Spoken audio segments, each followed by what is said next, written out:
Thank you for coming to today's presentation of the Congressional Biomedical Research Caucus briefing featuring Dr. Mark Roth from the Fred Hutchinson Cancer Center. It's also the last caucus of the 2011 season, and we'll be announcing next year's caucus in early February, hopefully, of 2012. I'd like to take this opportunity to thank the co-chairs of the caucus, Republicans Representative Brian Bilbray from California and Charlie Dent from Pennsylvania, and Democrats Jackie Speer from California and Rush Holt from New Jersey for their commitment, dedication, and ongoing support of the caucus. I'd also like to thank the Howard Hughes Medical Institute for providing a grant that supports our ability to host these timely and important briefings. We do videotape every briefing. You can find past briefings on the CLS website at www.coalitionforlifesciences.org. Okay, so Dr. Roth is here today to discuss an intriguing technique called suspended animation, a technique that one day may be used to help buy time for critically ill trauma patients on organ transplant lists and in operating rooms, emergency rooms, and battlefields. Dr. Roth is a cell biologist at Fred Hutchinson Cancer Center in Seattle. He received a Bachelor of Science from the University of Oregon and a doctorate from the University of Colorado in Boulder.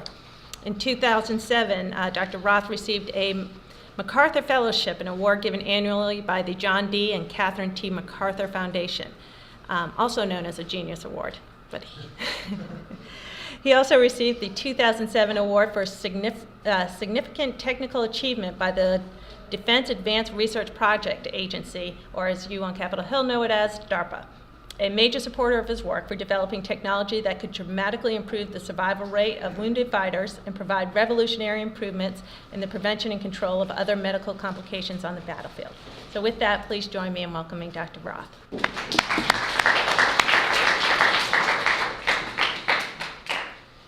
Thanks, Lynn. It's an honor and privilege to speak to you here today about my work. As Lynn mentioned, I'm a researcher at the Fred Hutchinson Cancer Research Center in Seattle, Washington, where I've worked for the past 20 years. The work I'm going to tell you about today is about extending the survival limits of people when they are exposed to otherwise traumatic events that might kill them. In fact, the direct focus of my work is extending the survival limits against the primary cause of death that I believe is failure to perfuse tissues with sufficient amounts of oxygen to sustain life. The technology I want to tell you about is work we developed using hydrogen sulfide that enables us to reduce the need for oxygen. So the concept is that if you can reduce the need for oxygen, you can also do with less oxygen and still survive. In fact, we did show that exposing animals to otherwise lethal oxygen deprivation after they had been exposed to hydrogen sulfide does permit them to survive. So we have extended the survival limits of mammals to otherwise lethal oxygen deprivation. Furthermore, with the help of DARPA, we have managed to extend the survival limits of mammals suffering otherwise lethal blood loss. The efforts to bring this technology to bear for patients has moved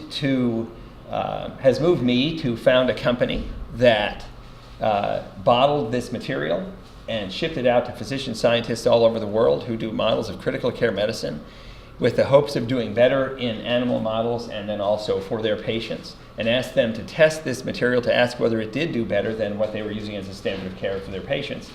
And in many examples, it did do better. For instance, in heart attacks, acute respiratory distress syndrome, and liver and kidney ischemia. And as a result of this affirmation, this validation of the technology, this program is under development with the FDA. So we're in human trials.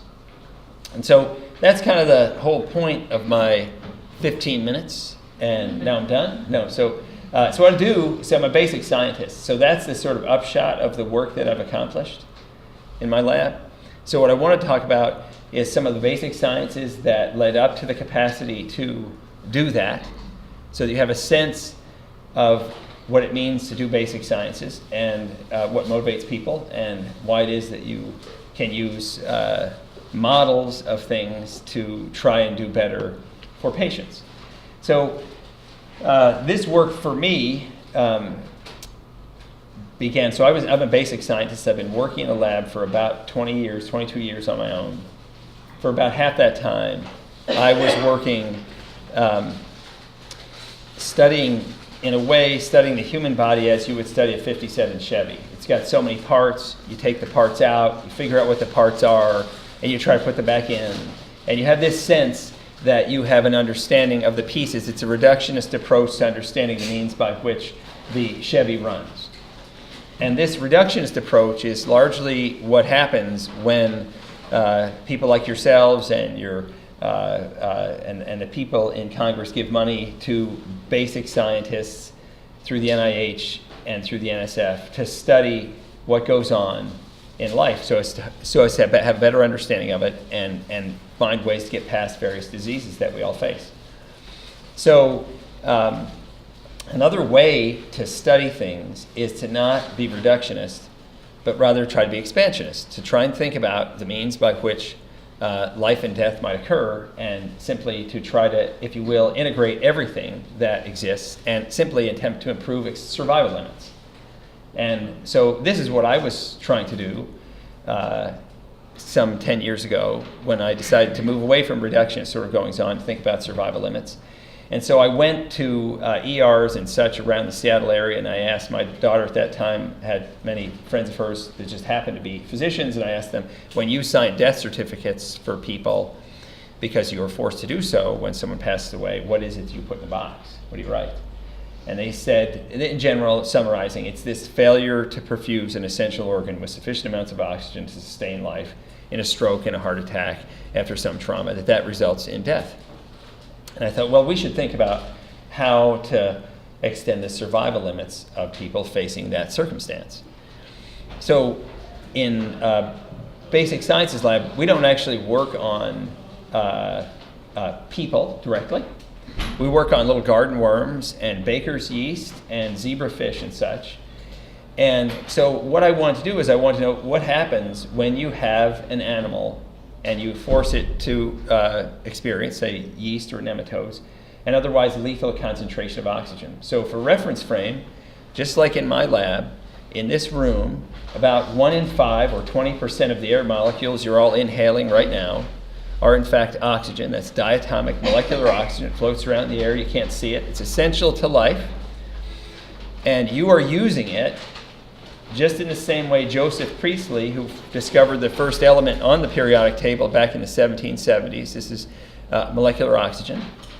Just as he said, we are slow-burning candles, so you are inhaling oxygen. And with the lunch you're eating, just as the candle burns the wax with the oxygen and makes carbon dioxide and water, so you are exhaling CO2 and also making water as a result of your metabolic work that you're doing that allows you to be animated here in the room. So we decided to try and understand what would happen if we placed these animals into environments that contain less oxygen than is present in the room here. So we constructed atmospheres that look just about like this one, but that have much less oxygen. Turns out that if people are exposed to 1/4 of the amount of oxygen that's in the air here, that's 5% oxygen, then they die in about 10 minutes. And if you expose the animals, these nematodes, to low oxygen, say 0.5 or 10 times less oxygen than that, they're fine. It's not a big deal.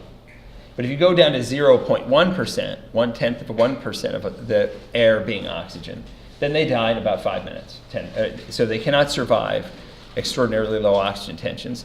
But for completeness sake, we decided to extend the oxygen concentrations to even less than 1,000 parts per million, less than 0.1% of oxygen. And we found a really remarkable thing, I think, and that is that instead of being dead, they were now stopped in the sense that they were not moving, but they were not dead. And they could be recovered, none the worse for wear. So this is a very screwy thing. Let me just stop for a second and say that many things in biology, you think about, there's red states and blue states, you're yes or you're no, you're up or you're down, you're black or you're white. The things are sort of binary.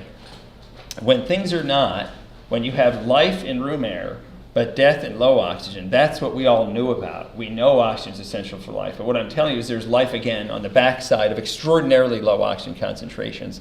And you should recognize that this is not a simple binary. This is what's referred to as a nonlinearity.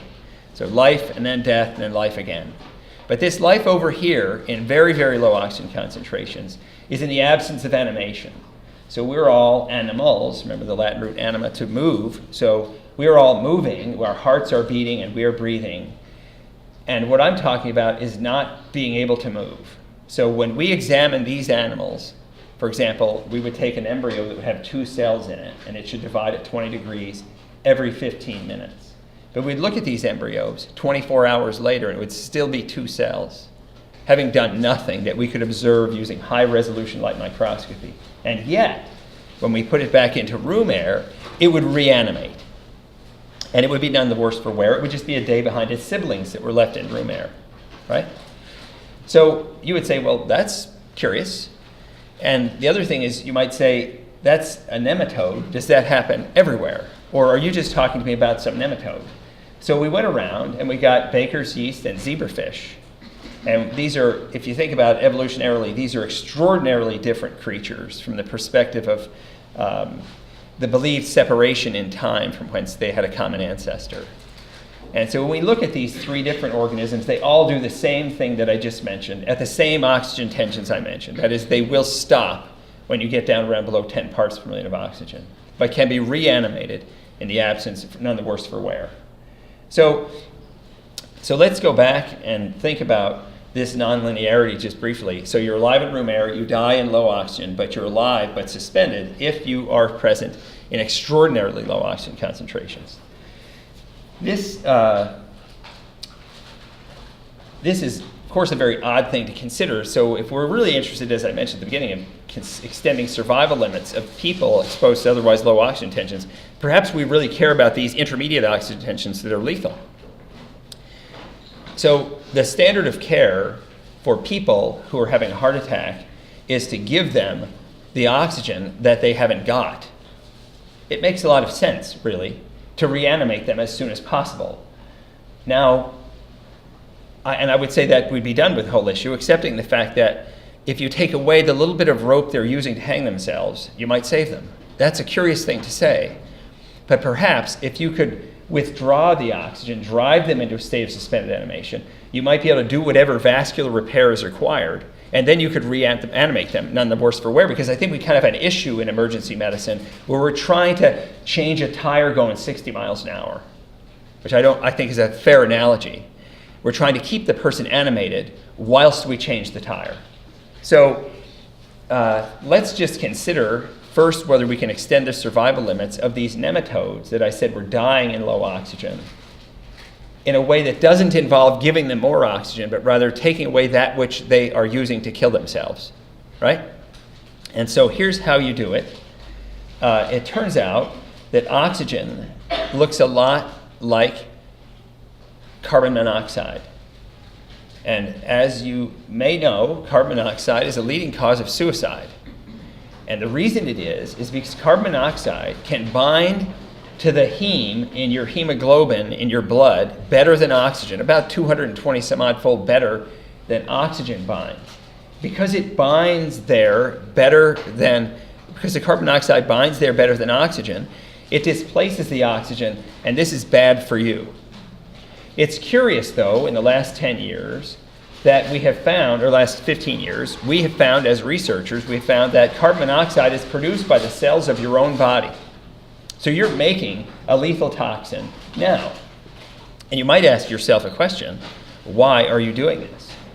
So we wondered whether or not we could use carbon monoxide, which I want to introduce the term, it's called mimetic, so it looks like oxygen, but it isn't oxygen. And we're going to use this to not take away oxygen from the atmosphere those nematodes were dying in, but we're going to prevent the ability for the nematodes to use the oxygen that would kill them. Does that make any sense? So remember, room air, 80% of nitrogen, 20% of oxygen. Now we're going to make an atmosphere that has very small amounts of oxygen to kill you. But now instead of having nitrogen in the rest of the atmosphere, we're going to have carbon monoxide. okay?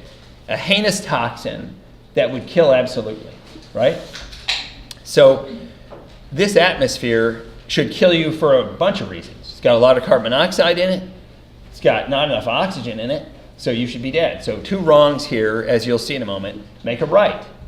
So it turns out that, as I said, 1,000 parts per million oxygen kills you, but because there's 99.9% of carbon monoxide, and because the place in your body and the bodies of those nematodes where this candle burning is going on bind oxygen and carbon monoxide with equal affinity. This is stretching a bit here for you, I think, intellectually, but think about this as a game of musical chairs.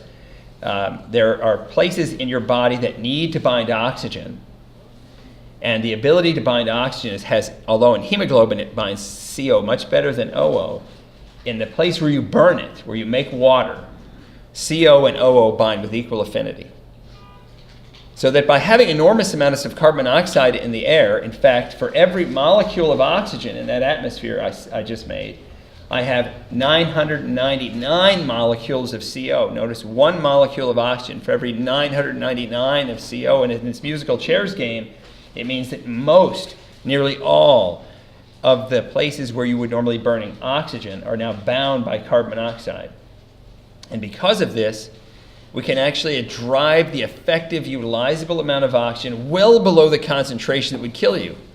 And those nematodes end up in a state of suspended animation, and they are not killed. When you take them back into room air, they would have been dead if not for the carbon monoxide that saved them. This is a screwy thing to say. We're using a heinous toxin that is a leading cause of suicide to extend the survival limits of these animals exposed to otherwise lethal oxygen deprivation. So I think you probably appreciate the counterintuitive nature of the upshot of the statement. Now the question is, that's a nematode. Can you do it in a mammal, right? So while watching television in 2003, it was a show on a Nova show. It was about caves in Mexico.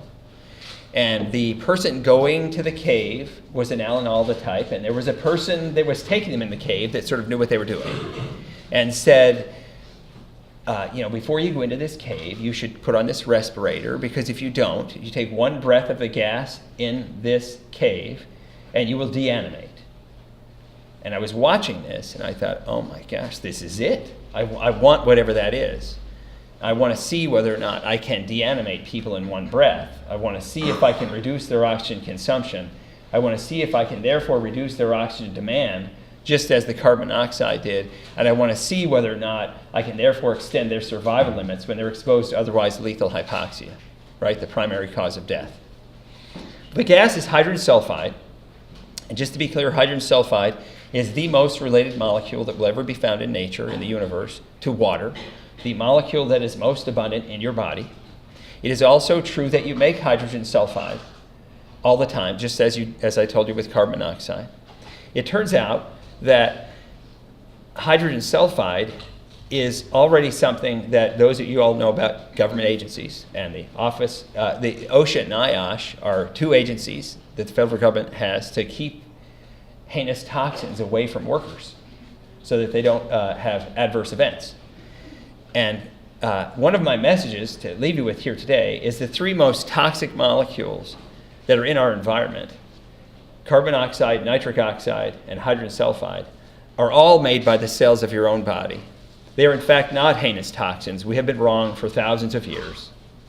In fact, they are really powerful effectors of physiology that you're using now, here today, to regulate your own metabolism so that you're able to be animated at a rate that enables you to live your life as you all are.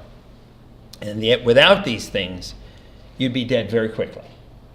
And this is very different from heinous toxin.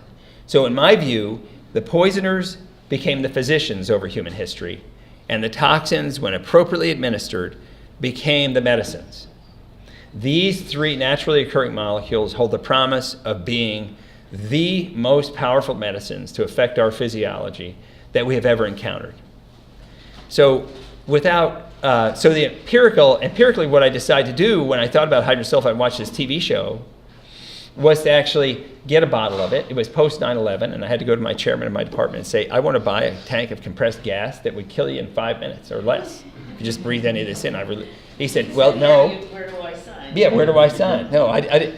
So I have had the people at Homeland Security out to my lab already, and because it was a screwy sort of thing to suggest that I was going to start to deal with these things this time in American history. But eventually I was able to get tanks of compressed hydrogen sulfide. And here's what I did. I said, well, so we're all mammals. We have a core temperature of 37 degrees C, 98.6. We are regulating our burning candle so as to maintain our core temperature. This is a feature of what it means to be a mammal, right? We're warm-blooded creatures. The room here is about 22 degrees C, but you're about 37 degrees C. And so I thought, I wonder if I can convert mammals into reptiles. So remember, reptiles are not warm-blooded, and if you make them cold, they actually get cold. That is to say, they don't burn their candle to make heat to create an internal temperature that's higher than the ambient, right? So what I did is I took some mice and I put telemetry devices in the stomach cavity of the animals so that I could record the core temperature of the animals about every 15 seconds. Put the animal in a cereal bowl, actually, that I carved out as my son's cereal bowl when he was a kid, and put a lid over it, and then I could construct an atmosphere that mouse would breathe while I put it into a refrigerator. So some of you go to the mountains to ski, and you know that if you go out and you're out in the snow or when it gets wintertime out here, you get cold. If you're not dressed appropriately, what happens is you get cold.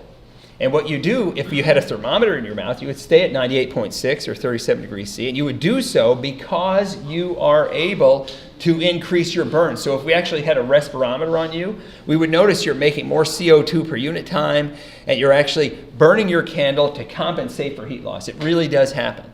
And so also this mouse did that. So we put it in the cold, and it maintained its core temperature at 37 degrees C while it burned hotter. It made more CO2, and it used more oxygen in doing so.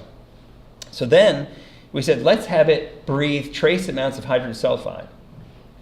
And when we did that, we were able to dial down the oxygen consumption so that it was unable to fight the cooling, and it behaved like a reptile, and its core temperature fell to 10 degrees C. And it sat there, it appeared dead. It wasn't moving. And we were sort of freaked out. And we thought, well, this is over. We've killed an animal. That's just wonderful. So we took it apart, and by taking everything apart, it was perforce in room air. Hydrogen sulfide, which is naturally produced in the cells of your own body, is actually degraded incredibly rapidly. So the hydrogen sulfide was gone instantly. In fact, in about half an hour, the animal was up and running around in the cage and eating food. It was like we had done, at that moment, we'd realized that we had learned to control the physiology of mammals non-invasively. So if you read any physiology book, it tells you that standard or basal metabolic rate is constant from the time you're slapped on the butt when you're first born until you take your last breath. You're not supposed to get below that burn rate. You're not supposed to be able to do that unless you're maybe you hear somebody who does some fancy meditation, some Buddhist monk somewhere, or maybe a hibernating ground squirrel or something, but not people. But I don't think that's true anymore. I think you can control burn, and I think if we do control burn, we can extend survival limits. So that's why we got into this work, and that's how we went on to say that if this is your oxygen supply and this is your oxygen demand, and I lower your supply, as I said, you're dead, because your demand is too high and your supply is too low. It's economics. But if I lower your demand, and we could, by tenfold, now I should be able to lower your supply to oxygen tensions that would otherwise kill you, the primary cause of death for people. And so we did that, and we did extend the survival limits of mammals to otherwise lethal oxygen deprivation. We did extend the survival limits of mammals with the help of DARPA, the animals that were suffering otherwise lethal blood loss. And we did ship this stuff out as a liquid formulation to physician scientists all over the world who've demonstrated benefit in liver ischemia, kidney ischemia, and heart attacks. It is true that the clinical program for this work is ongoing now. I've been very fortunate for most of my career to have federal support for the work I've done as an independent researcher. And I would encourage you, insofar as you have the capacity to do so, to continue to support programs such as the NIH, the NSF. I currently do not have federal support for my work, which is fine. My company has been quite successful, and I'm able to go ahead. But I think that even though I'm able to do the work I'm doing in the absence of federal support, I think the vast majority of people who are helping to improve outcome for patients, whether it's type 2 diabetes or cancer, as well as Alzheimer's and many other afflictions that people face, that it's important to consider where that money comes from. And I think it is being used wisely, and I think the people are doing really good work, and I thank you for all the work you guys do and also for listening.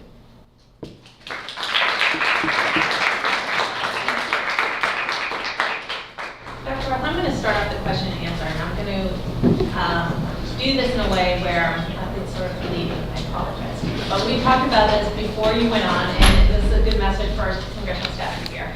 Can you talk a little bit about your business model? One of the points we always try to make is how science is a spin-off industry. There's, you can invest in NIH or you can invest in NSF, and then you see the growth of science across the country and how it benefits other communities. And you're based in Seattle, but you have companies in New Jersey and Louisiana and Wisconsin. And right. Well, so Lynn wanted to know what about the business model that I have used. Well, I should say that I don't have an MBA, and if this is being taped, there are people who help me, who would really find this a special moment as I comment on a business model for my company. But I'll do the best I can, having given that sort of disclaimer first. So it turns out that the vast majority of people who do startup companies spend venture capital money and dig big debt holes and get nowhere. That's what happens. It's a very, very risky business. The probability of success is somewhere around less than 10%. Some would say it's much less than 5%. So it's not a very good odds ratio.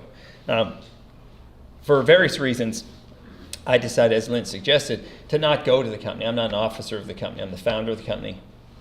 But what I've tried to do is to become a really good nest builder for people who spend their lives, who are professionals at building companies. And so that's what I feel like my job has been. And so the model has been, find the best physicians to validate your test, find the best business people to construct a company that uses venture capital or whichever kind of capital you have to reach the inflection points that enable you to expeditiously provide benefit to people. And so I've been just incredibly fortunate, and this is sort of a moment to thank those people who had the 500 people or so odd that are in the company over the years that have been diligently doing their jobs. And I think in many ways I've been just unbelievably fortunate, so I don't really have a lot to say actually in detail about how to reproduce such a thing. Yeah. Yes? Can you talk a little bit about the importance of investing in sort of high payoff but risky research? So I think there's been a push that is kind of, we fund it more incremental kind of research, and we're seeing that the average age of the R01 at NIH, for example, is almost 45. Yes. And there's been a pushback on that to support more young investigators and also to support kind of risky, we're not really sure where it's going to go research. What are your thoughts on that? Right, so the question is, what about where research dollars go, and what's the risk profile, how risk averse or not should we be, I guess. It's a hard question to know what to do with the dollars that taxpayers give to you guys to distribute however you want to. And the two models, I think, are embodied in their extreme form by DARPA and the NIH, for example. The NIH is incremental, taking apart the 57 Chevy. DARPA is, I'm willing to take the 95% probability that you'll be wrong on the bet that the few percent that are right will be transformational, revolutionary truly. And so I think it's really important that both models thrive in this country. I think it's true that you can point to many examples of transformation that comes through diligently working in the details in an incremental sort of way. And I think we can also point to really transformational things that come by, if you will, taking a flyer. So having experienced both sides of that in my career, I think that it's useful to strike a balance between those two sort of approaches. I don't think that we should be all one way or the other. I think it doesn't fit I think we're doing a reasonable job, I guess, is the short answer. The relative balance of money is such that we have the vast majority of our money, I think, is more incremental. And I think if there were a shift toward,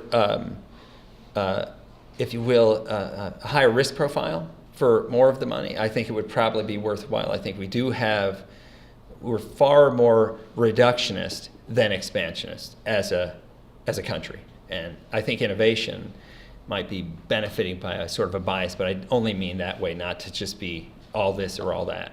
Anyway, that's how I feel. Yes? This question is, I guess you could say, straight out of science fiction. Are there any applications for your research to suspending animation for, say, space pilots who have a 20-year flight to the next galaxy? Right. You know, one of the things, because I know Lynn mentioned this bit about how this was this sort of science fiction-y kind of thing, this suspended animation. I just want to do one thing, which is to mention that a very large branch of medicine called anesthesiology, if you go and get books on that subject, you'll find that the father of anesthesiology is arguably thought of as Henry Hill Hickman from Shropshire, England. In 1820, he didn't publish a paper, it's not fair to say, I guess he did, but he actually made 100 copies of his own paper and distributed them. And this paper is entitled Carbon Dioxide as a Means of Creating Suspended Animation and Improving Surgery. And he got someone to represent him to the Royal Society to go and talk about this, which he felt would be transformational. And the person inadvertently sent him to the Royal Society of Botany instead of the Royal Society of Medicine. And he was sort of laughed out of town. He tried to go to Paris, and the political cartoonist got there ahead of him. And he went back and died of TB when at the age of 33 or 3 or 4 years later. And it wasn't until 1840, some 20 years later, when an oral surgeon in Boston decided to take the view of Henry Hill Hickman and deanimate someone using what we now refer to as anesthetics to get rid of pain and suffering in that person. And so since that time, as you well know, in fact, in the past year, I happen to know the statistic, there's 230 million surgeries done worldwide a year where people are anesthetized. So we've pretty well embraced this notion of deanimating people transiently to get past pain and suffering in surgery. What's true is that we haven't actually embraced the use of it for anything beyond that. We haven't really dimmed the candle so much as we might have. And I think there's more to get. With regards to space travel and other aspects of freezing people, for instance, for really long periods of time, I guess my view about it is embracing metabolic flexibility sort of in the here and now to extend survival limits for people who are suffering today is my primary goal. And I, in my sense, in a kind of a field of dreams kind of way, I'm trying to build that field and demonstrate the value for regulating metabolism for people here and now. And I think when that's built, when that's approved by the Food and Drug Administration as a standard of care for heart attacks, I think then young people might come and see that and recognize there could be other applications for this control that we now have.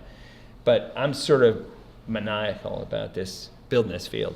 Anyway, yes? When do you think this is likely to be approved? Is that 1 year from now, or 10 years from now, or much further? Yeah, so we have done a phase 1 safety trial where we've actually dosed people with hydrogen sulfide, and they've been fine. The critical word if you're in drug development is you don't want any AEs. That's adverse events. So in the course of our human trial, which was involved over 150 people, we had no AEs. So that's very good. The next thing you want to see in a phase 2 trial is you want to get into a disease population that is actually could benefit from your drug. Say people have a heart attack or cardiac bypass surgery or something like that. And so that work goes on, and if you're able to see evidence of benefit, then you run a prospective randomized phase 3 trial. And so we've done the phase 1, phase 2, and 3 is a matter of 3 to 5 years and about $50 or $60 million. So I don't speak for the company with regards to their drug development path, and I leave it to those people who are doing that to get up and say when they're willing to say how it's going. Yes.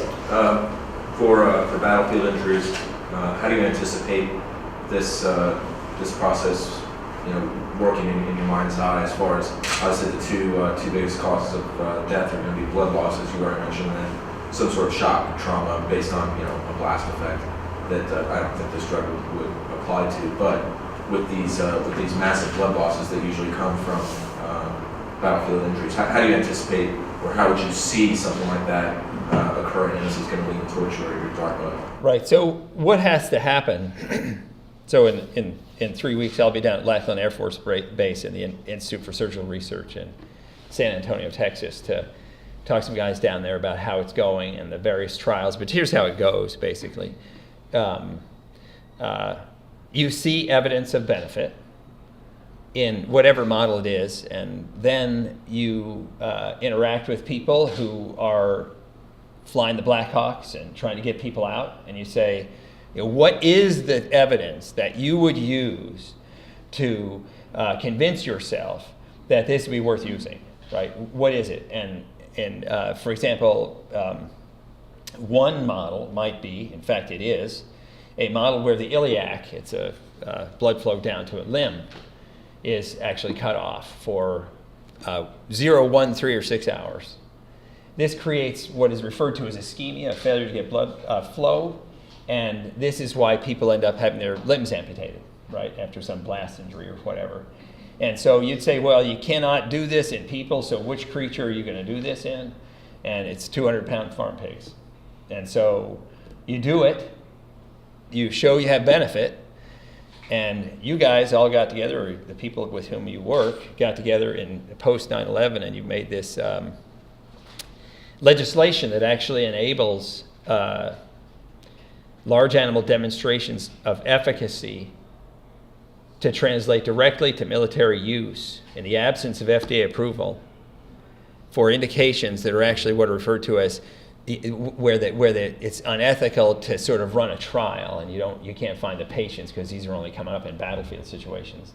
This same legislation was used to create the fast tracking of, for instance, anthrax spores antidotes, right? So it's the same kind of thing. You can't really run trials. So that's a path that it goes on, and that's the path it's on. So I'll be getting on a plane in a few weeks heading to San Antonio.